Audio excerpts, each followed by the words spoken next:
네, 안녕하세요. 벌떡 일어났습니다. 자, 오늘은 어제 이제 형사 절차에 대해서 설명을 드렸어요. 그리고 판례 관련해서 재판에서 중요한 것은 변호사가 아니라 본인이다. 그렇죠? 본인의 의지가 중요한 거지. 변호사를 아무리 비싼 돈 주고 사도 본인의 의지가 없으면 말짱 도루묵입니다. 특히 형사재판이 그래요. 형사재판은 신체의 자유가 침해되는 굉장히 무서운 재판이에요. 민사하고 또 틀려요. 돈이야 벌어서 갚으면 됩니다. 근데 이 형사재판은 돈을 안 많이 써도 구속되고 이러면 사람이 맛이 가버려요. 이성을 잃게 된단 말이야. 그리고 뭐 경찰에서 3시간, 4시간 붙들고 막 이렇게 조롱을 하고 조롱을 많이 합니다. 경찰들이 실제로. 아주 이게 뭐라고 할까요? 고단수예요, 고단수. 욕을 하는 것 같으면서 안 하고, 그러니까 막 섞습니다. 반말을 섞었다가, 그다음에 사건과 관련 없는 조롱을 하고, 또 쓸데없이 뭐 직업을 파묻기도 하고, 그죠? 그래서 이제 자백을 받아야 되는 게 이제 목적이고, 또 경찰들한테 절대 믿어서는 안 되는 게, 선생님 자백하시면은 제가 용서해 드릴게요. 아닙니다. 자백했다 해서 절대 감형 안 해줍니다, 경찰은. 검찰도 마찬가지. 제가 그랬잖아. 검경은 한편이에요, 한편. 지금 검수 완박 때문에 왼수가 된 거지. 종래는 주종 관계였어요. 누가 주다? 검. 경은 그래서 경을 갖다가 견으로 읽기도 하죠. 검찰을 주로 여기니까. 그래서 그 점 주의하시고 오늘은 민사 형사 재판 비교해서 한번 설명을 드리려고 합니다. 오랜만에 이제 아이폰으로 촬영합니다. 그동안은 이제 아이패드로 했는데 선생님이 조금 몸이 안 좋아서 아이패드 커가지고 이게 너무 크더라고. 화면이 한 12인치짜리 써가지고 한 10년 됐어요 구입한 지. 고장도 안 나 지겹게. 자, 민사와 형사는 어떻게 차이가 나느냐. 공통점과 차이점을 알면 수학 공식같이 풀어내죠. 일단 명칭이 다르죠. 명칭이라는 것은 당사자입니다. 민사는 원고 피고죠. 원고 피고.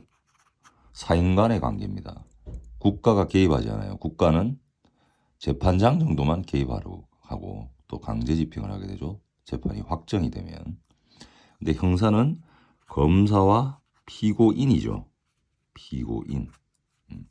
국가 권력이 애초부터 개입이 됩니다. 또 검찰 이전의 견찰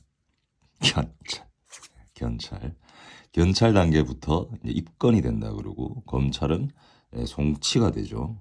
그리고 체포영장이나 구속영장이 집행이 되게 되면 재판 이전 단계부터 신체 자유가 제한이 됩니다. 물론 법률에 의한 근거가 있어야 돼요. 헌법에 의해서.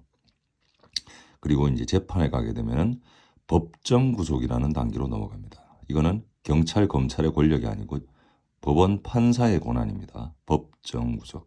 보통 구속영장이 돼서 구금이 되면 재판이 넘어가게 되면 법정 구속으로 자연히 이어지게 되는 게 다반사입니다. 자, 차이점 말씀드렸죠. 두 번째, 불출석의 문제입니다. 효과. 민사에서는 특히 피고가 문제입니다. 원고가 불출석할 일은 죽어도 없어요. 왜? 원고는 돈을 받아야 되니까. 피고가 불출석한 경우에는 자백의 효과가 납니다. 자백. 인정하는 거죠. 인정.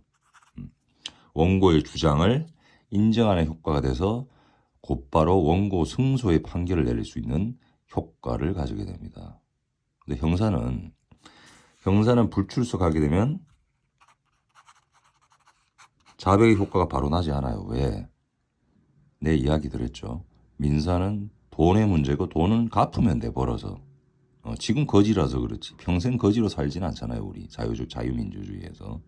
근데 형사는 돈이 있다고 해서 그 신체의 자유를 침해받는 것을 돈이 있다고 해서 다 해결되진 않아요. 유죄가 무죄로 되진 않는단 말이에요. 돈을 줘서. 그건 뇌물죄가 성립해 버리잖아. 또다시. 그죠? 그래서 불출석했다 해서 자백의 효과는 나지 않습니다. 그러나 형사재판도 서면 재판이 있는 경우가 있어요. 정식 재판이 아니죠. 잘 안 보이실 수도 있고. 정식 재판이 아닌 서류 심판, 서류 재판이 있을 수 있어. 뭐 예를 들어서 즉결 심판 같은 거. 대표적인 예입니다.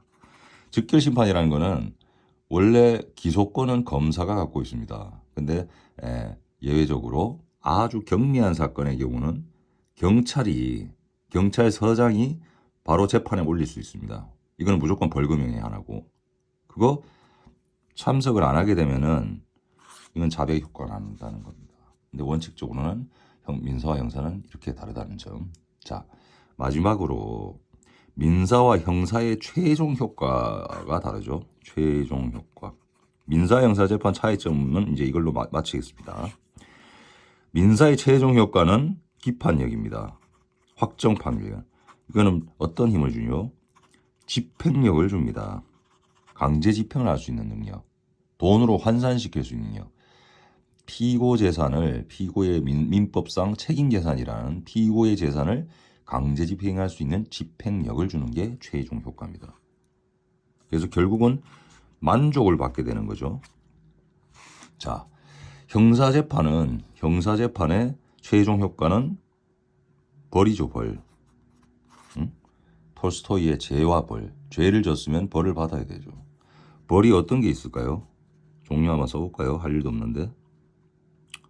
벌금, 과료, 몰수, 금고, 징역, 뭐 최종 사형. 사형을 내리는 경우는 우리나라는 100% 없습니다. 사형을 언도를 합니다. 언도라는 것은 사형 선고를 해요. 하지만 집행하는 경우가 거의 없어요. 그래서 인권 국가이기도 합니다. 우리나라는. 세계에 유례가 없어요. 이것도. 미국이나 일본 같은 경우는 사형 집행합니다. 자주는 아니겠죠. 벌금이 보통 가장 약한 벌입니다. 과료 몰수는 독립된 형벌이라기보다는 병과되는 형벌이라고 우리가 보통 설명을 합니다. 그리고 금고와 징역은 둘 다 가두는 건데, 노역이라는 일을 시키면 징역이고 일을 안 시키면 금고입니다. 자, 그럼 우리가 개인 취향대로 저는 일하고 싶어서 징역 갈게요 한다고 해서 보내주지 않아요, 판사님이. 그렇게 할 것 같으면은 그 죄진 놈을 갖다가 죄진 놈 마음대로 살게 해요. 벌도 고르게 되고. 옳지 않죠? 자, 오늘 여기까지 하겠습니다. 감사합니다.